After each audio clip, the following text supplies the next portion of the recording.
शहर के मुख्य चौराहे पर सुबह का समय था। सड़क के बीचों बीच पुलिस का बैरियर लगा हुआ था और उसके पास दरोगा महेश चौहान अपने दोनों सिपाहियों रमेश और जीतू के साथ खड़ा था। महेश ने चारों तरफ देखते हुए रमेश से पूछा, बैरियर ठीक से लगा दिया?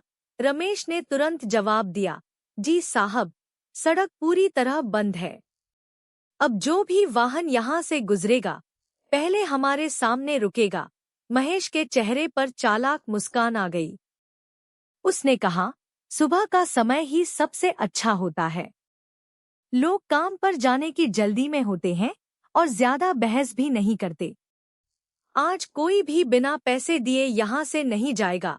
रमेश बोला, जी साहब।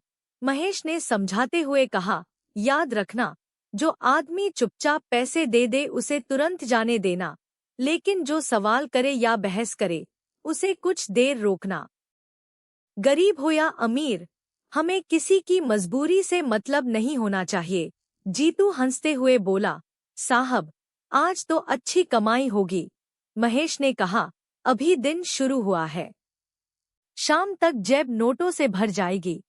तीनों हंसने लगे और बैरियर पर आने वाले लोगों का इंतजार करने लगे।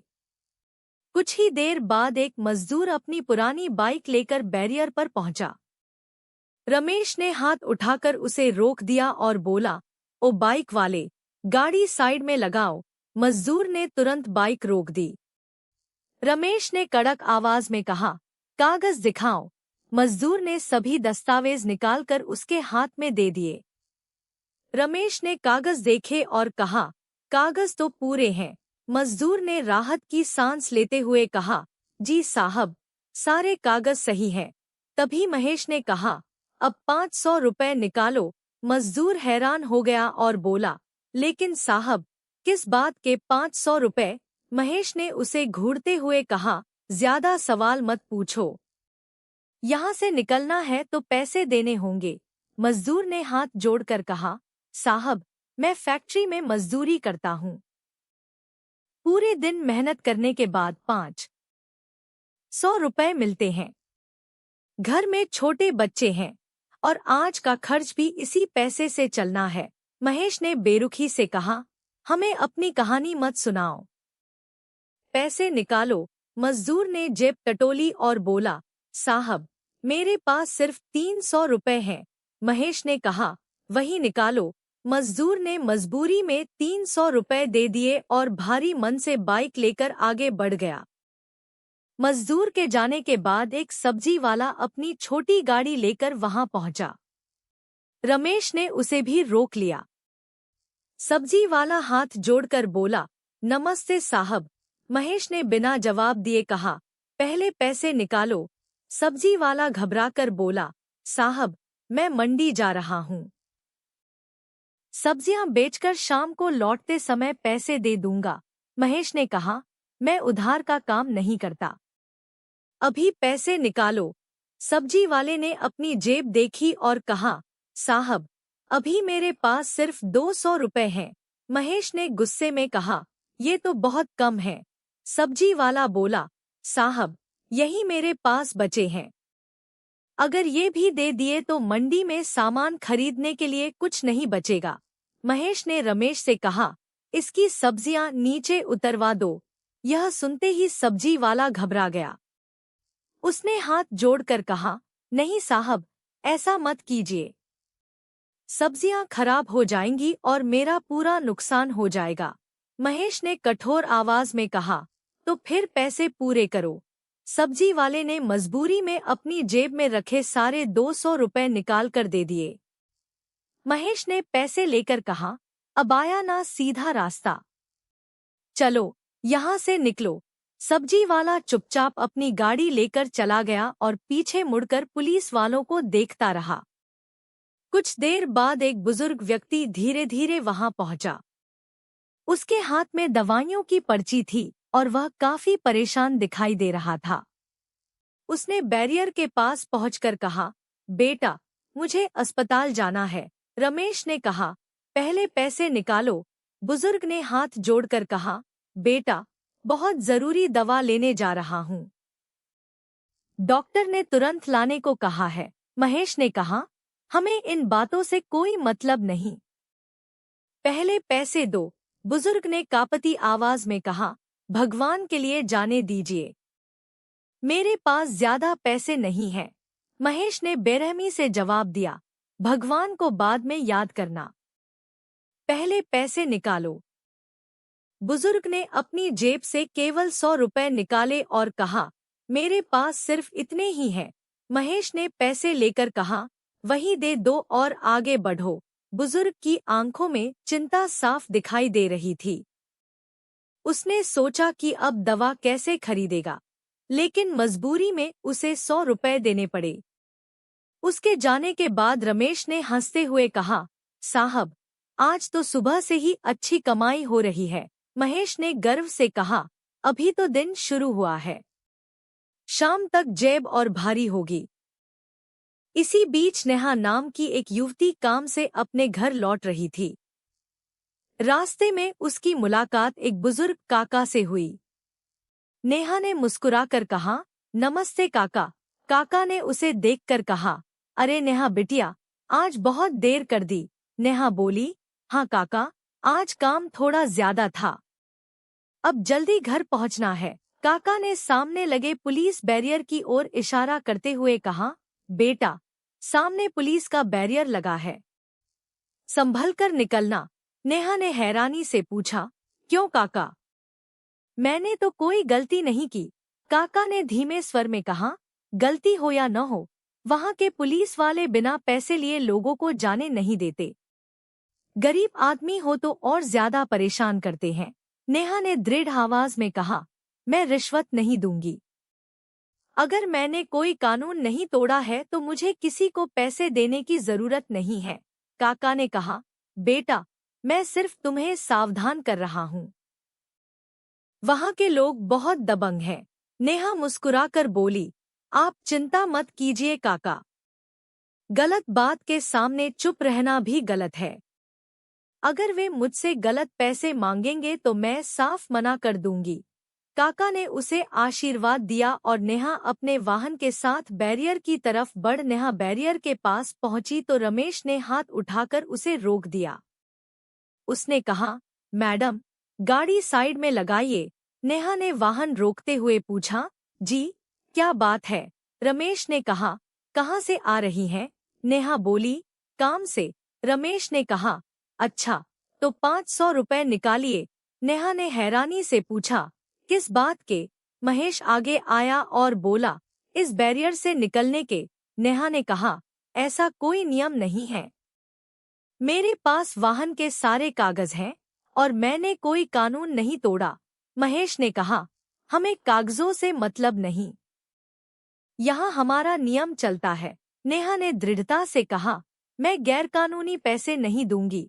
महेश ने उसे धमकाते हुए कहा, सोच लीजिए मैडम, बाद में परेशानी हो सकती है। नेहा ने जवाब दिया, सोचने की जरूरत नहीं है, गलत काम में साथ देने से अच्छा है कि सच के साथ खड़ा रहा जाए। रमेश ने कहा, ज्यादा समझदार बनने की कोशिश मत करो। नेहा बोली, समझदारी गलत काम स्वीकार करने का नाम नहीं है। महेश ने गुस्से में कहा, रमेश, इसे गाड़ी के पास ले जाओ। नेहा ने चेतावनी दी, मुझे हाथ मत लगाना, पहले मेरा अपराध बताओ। नेहा को पुलिस वाहन में बैठाकर थाने ले जाया गया। वहां पहुंचते ही उसने फिर पूछा, आखिर मेरा अपराध क्या है? महेश ने गुस्से में कहा, बहुत सवाल पूछती हो, 500 रुपए दे देती तो अपने घर चली जाती। नेहा ने साफ शब्दों में कहा, मैं रिश्वत नहीं दूंगी, मैंने कोई अपराध नहीं किया है। महेश ने उसे डराने की कोशिश करते हुए कहा, सोच लो, कई दिन अंदर रह सकती हो। नेहा ने कहा, गलत बात के सामने कभी नहीं झुकूंगी। महेश ने रमेश को आदेश दिया, लॉकअप खोलो और इसे अंदर बंद कर दो। रमेश ने लॉकअप खोलकर नेहा को अंदर कर दिया। नेहा ने कहा, तुम लोग अपनी वर्दी की गरिमा खुद खराब कर रहे हो, एक दिन तुम्हें अपने किए का जवाब देना पड़ेगा। महेश हंसकर बोला, वह दिन कभी नहीं आएगा। दूसरी तरफ उसी घटना इमरान भी चौंक गया। उसने बताया कि नेहा को रिश्वत देने से मना करने पर थाने के लॉकअप में बंद कर दिया गया है। अधिकारी की आंखों में चिंता के साथ गुस्सा भी साफ दिखाई देने लगा। आईपीएस अधिकारी अदिति राठौर ने इमरान से पूछा, ये लोग कब से ऐसा कर रहे हैं? इमरान ने कहा, मैडम, कई महीनों से। रोज आने जाने वालों से पैसे लिए जाते हैं। गरीब लोग सबसे ज्यादा परेशान होते हैं। अदिति ने पूछा, किसी ने शिकायत क्यों नहीं की? इमरान ने जवाब दिया, लोग डरते हैं मैडम। उन्हें लगता है कि पुलिस से शिकायत करेंगे तो उल्टा उन्हें ही परेशान किया जाएगा। अदिति ने कुछ पल सोचने के बाद कहा, अब ऐसा नहीं होगा। उन्होंने अपने विश्वसनीय अधिकारी संदीप को बुलाया और कहा, अभी बैरियर पर कोई टीम मत भेजना। संदीप ने पूछा, क्यों मैडम? अदिति ने कहा, मैं पहले खुद इन लोगों का असली चेहरा देखना चाहती हूँ। कल मैं आम महिला बनकर उसी बैरियर से गुजरूंगी। संदीप ने चिंता जताते हुए कहा, मैडम, यह जोखिम भरा हो सकता है। अदिति ने कहा, अगर मैं वर्दी में गई तो वे सावधान हो जाएंगे। मुझे उनकी हरकतें अपनी आंखों से देखनी है। संदीप ने कहा, जी मैडम। अदिति ने आगे कहा, तुम पूरी टीम तैयार रखना। जब तक मेरा संकेत न मिले कोई भी वहां नहीं आएगा। साथ ही मेरी बहन नेहा को कानूनी प्रक्रिया के तहत सुरक्षित बाहर निकलवाने की तैयारी करो। संदीप ने आदेश स्वीकार किया। अदिति ने दृढ़ आवाज में कहा, कल सुबह महेश अपनी जिंदगी की सबसे बड़ी गलती करने वाला है। अगली सुबह महेश, रमेश और जीतू फिर उसी बैरियर पर पहुंच गए। महेश ने कहा, रमेश, आज की वसूली शुरू करो। रमेश ने बैरियर संभालते हुए कहा, जी साहब। कुछ ही देर में वाहनों की लाइन लगने लगी। महेश खुश होकर बोला, आज तो भीड़ ज्यादा है, कमाई भी ज्यादा होगी।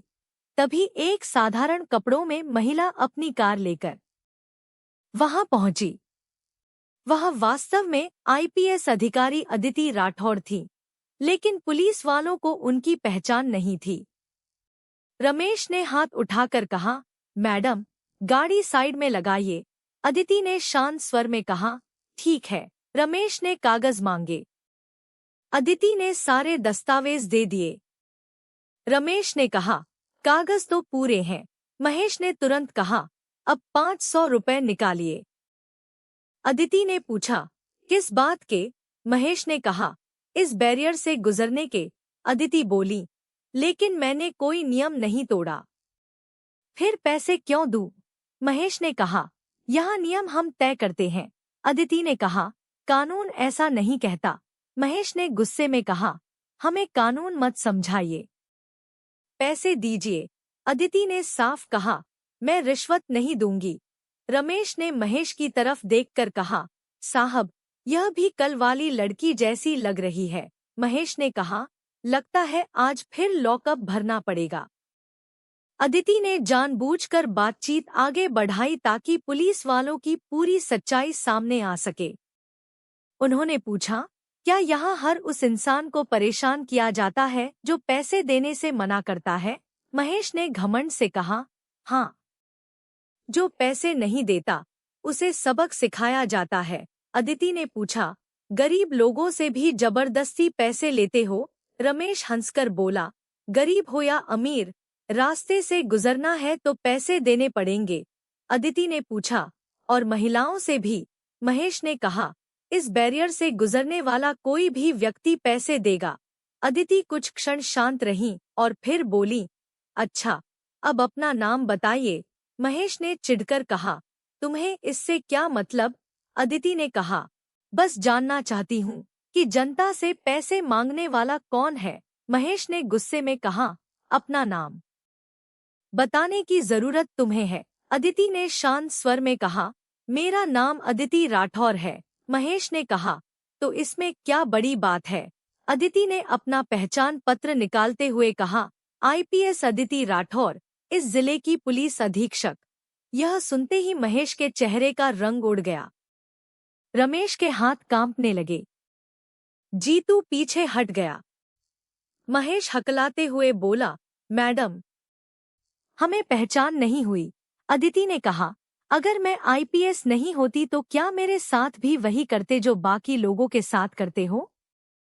महेश की आंखों में डर साफ दिखाई देने लगा। उसने दोनों हाथ जोड़कर कहा, मैडम, हमसे बहुत बड़ी गलती हो गई। हमें एक मौका दे दीजिए। अदिति ने सख्त आवाज में कहा, यह सिर्फ गलती नहीं है, यह गंभीर अपराध है। जब गरीब लोग तुम्हारे सामने हाथ जोड़कर अपनी मजबूरी बताते थे, तब तुम्हें उनकी तकलीफ दिखाई क्यों नहीं देती थी? आज जब तुम्हारी नौकरी और इज्जत पर बात आई है तो तुम्हें अपने परिवार की चिंता होने लगी। महेश सिर झुकाकर खड़ा रहा। उसने कहा, मैडम, हम लालच में अंधे हो गए थे। अदिति ने जवाब दिया, लालच कोई बहाना नहीं है। तुमने अपनी वर्दी और पद का गलत इस्तेमाल किया है। तभी अदिति ने संदीप को फोन किया और कहा, पूरी टीम लेकर तुरंत बैरियर पर पहुंचो। कुछ ही देर में पुलिस की टीम वहां पहुंच गई। अदिति ने आदेश दिया, सबसे पहले इन तीनों के सरकारी हथियार और मोबाइल अपने कब्जे में लो। संदीप ने कहा, जी मैडम। रमेश और जीतू घबराकर माफी मांगने लगे, लेकिन अदिति ने साफ कहा, अब माफी मांगने से काम नहीं चलेगा। जिन लोगों को तुमने परेशान किया है, उनके बयान और सबूत जांच का हिस्सा बनेंगे। आगे की कार्रवाई कानून के अनुसार होगी। इसके बाद तीनों को हिरासत में ले लिया गया। महेश ने हाथ जोड़ते हुए कहा, मैडम, मेरी नौकरी चली जाएगी। मेरे घर में छोटे छोटे बच्चे हैं। अदिति ने उसकी तरफ देखते हुए कहा, जब तुम गरीब लोगों से उनकी मेहनत की कमाई छीन रहे थे, तब क्या तुम्हें उनके बच्चों का ख्याल आया था? जब कोई मजदूर दिन भर मेहनत करके घर लौटता था और तुम्हारी वजह से उसकी कमाई कम हो जाती थी, तब क्या तुम्हें उसके परिवार की चिंता हुई थी? महेश के पास कोई जवाब नहीं था। रमेश ने धीमे स्वर में कहा, मैडम, हमसे बहुत बड़ी गलती हो गई। अदिति बोली, तुमने सिर्फ गलती नहीं की, तुमने अपने पद की मर्यादा तोड़ी है। संदीप ने बताया कि तीनों के सरकारी हथियार जमा कर लिए गए हैं। अदिति ने कहा, अब इन्हें थाने ले जाओ और सभी कानूनी औपचारिकताएं पूरी करो। तीनों पुलिसकर्मियों को पुलिस वाहन में बैठाया गया। थाने पहुंचते ही सबसे पहले नेहा को लॉकअप से बाहर निकाला गया। नेहा अपनी बहन अदिति को देखते ही भावुक हो गई। उसने कहा, दीदी, मुझे पता था कि आप सच सामने जरूर लाएंगी। अदिति ने उसे गले लगाकर कहा, अब तुम्हें डरने की जरूरत नहीं है। तुमने कोई अपराध नहीं किया था। सिर्फ रिश्वत देने से मना करना अपराध नहीं है। नेहा ने कहा, उन्होंने मुझे बहुत डराया था। अदिति ने जवाब दिया, अब तुम्हारे साथ जो हुआ उसकी पूरी जांच होगी और किसी निर्दोष के साथ ऐसा दोबारा नहीं होने दिया जाएगा। नेहा ने अदिति को बताया कि लॉकअप में बंद करने के बाद पुलिस वालों ने उसे बार बार धमकाया था। उन्होंने कहा था कि अगर वह पैसे नहीं देगी तो कई दिनों तक उसे अंदर रखा जाएगा। नेहा ने कहा, दीदी, मैं बहुत डर गई थी, लेकिन मैंने सोचा कि अगर मैं भी डरकर चुप हो गई तो ये लोग आगे भी गरीबों को परेशान करते रहेंगे। अदिति ने उसकी बात सुनकर कहा, तुमने सही किया। अन्याय के सामने आवाज उठाना जरूरी है, लेकिन हमेशा सुरक्षित और सही तरीके से। तभी इमरान भी थाने पहुंचा। नेहा ने उसे देखकर कहा, अगर तुमने उस दिन वीडियो नहीं बनाया होता तो शायद कोई मेरी बात पर विश्वास नहीं करता। इमरान ने कहा, मैंने सिर्फ वही रिकॉर्ड किया जो मेरी आंखों के सामने हो रहा था। अदिति ने कहा, तुम्हारा वीडियो इस मामले में महत्वपूर्ण सबूत है, लेकिन याद रखना, किसी भी घटना को रिकॉर्ड करते समय अपनी सुरक्षा का भी ध्यान रखना चाहिए। इसके बाद दरोगा महेश चौहान, सिपाही रमेश और सिपाही जीतू के खिलाफ रिश्वतखोरी, अवैध वसूली, पद के दुरुपयोग और गैरकानूनी हिरासत से संबंधित कार्रवाई शुरू की गई। महेश ने आखिरी बार कहा, मैडम, मुझे एक मौका दे दीजिए। मैं अपनी पूरी जिंदगी बदल दूंगा। अदिति ने जवाब दिया, तुम्हें उन लोगों ने भी मौका मांगा था जिन्हें तुमने रोज परेशान किया। अब तुम्हारे मामले का फैसला कानून के अनुसार होगा। कुछ समय बाद विभाग की ओर से आधिकारिक आदेश भी थाने पहुंच गया। संदीप ने अदिति से कहा, मैडम, विभाग से आदेश आया है। अदिति ने कहा, पढ़कर सुनाइए। संदीप ने बताया, दरोगा महेश चौहान, सिपाही रमेश और सिपाही जीतू को तत्काल प्रभाव से निलंबित किया जाता है। विभागीय जांच पूरी होने तक उन्हें सेवा से दूर रखा जाएगा और उनके खिलाफ कानूनी कार्रवाई जारी रहेगी। आदेश सुनते ही महेश का चेहरा उतर गया। उसने सिर झुकाकर कहा, हमने अपनी नौकरी खुद बर्बाद कर ली। अगर पहली बार रिश्वत लेते समय ही रुक जाते तो आज यह दिन नहीं देखना पड़ता। रमेश ने कहा, साहब, हमने कुछ पैसों के लिए अपनी पूरी इज्जत दांव पर लगा दी। महेश ने भारी आवाज में कहा, गलत कमाई ने हमें यह सोचने ही नहीं दिया कि एक दिन इसका हिसाब देना पड़ेगा। अदिति ने कहा, गलत कमाई कुछ समय के लिए जेब भर सकती है, लेकिन सम्मान और भरोसा वापस पाना बहुत मुश्किल होता है। इसके बाद तीनों को आगे की कानूनी प्रक्रिया के लिए भेज दिया गया। दूसरी तरफ जिन लोगों से जबरन पैसे वसूले गए थे, उनसे शिकायत दर्ज कराने की अपील की गई। शहर के लोगों में धीरे धीरे भरोसा बढ़ने लगा कि अब उनकी शिकायत को दबाया नहीं जाएगा। कई लोगों ने आगे आकर अपने अनुभव बताए और पुलिस विभाग को जरूरी जानकारी दी। कुछ दिनों बाद सब्जी वाला भी पुलिस अधीक्षक कार्यालय पहुंचा। उसने अदिति से कहा, मैडम, मैं हर सप्ताह अपनी सब्जियां लेकर शहर आता हूं। ये लोग हर बार मुझसे पैसे मांगते थे। कई बार तो घर वापस जाते समय मेरे पास बस का किराया तक नहीं बचता था। अदिति ने उसकी शिकायत ध्यान से सुनी और कहा, अब किसी से भी जबरन पैसे नहीं लिए जाएंगे। आपकी शिकायत दर्ज की जाएगी और उपलब्ध सबूतों को जांच में शामिल किया जाएगा। तभी वही बुजुर्ग व्यक्ति भी वहां पहुंचा जिसे अस्पताल जाते समय पैसे देने के लिए मजबूर किया गया था। उसने कहा, मैडम, उस दिन मैं दवा लेने जा रहा था। मेरे पास पैसे कम थे, फिर भी मुझे 100 रुपए देने पड़े। अदिति ने कहा, आपको ऐसी स्थिति का सामना नहीं करना चाहिए था। आपकी शिकायत भी दर्ज की जाएगी। उन्होंने संदीप को निर्देश दिया कि बैरियर से जुड़ी सभी शिकायतों को एकत्र किया जाए। जिन लोगों ने पैसे दिए हैं, उनके बयान लिए जाएं और उपलब्ध वीडियो या अन्य प्रमाणों को जांच में शामिल किया जाए। संदीप ने कहा, जी मैडम, पूर्व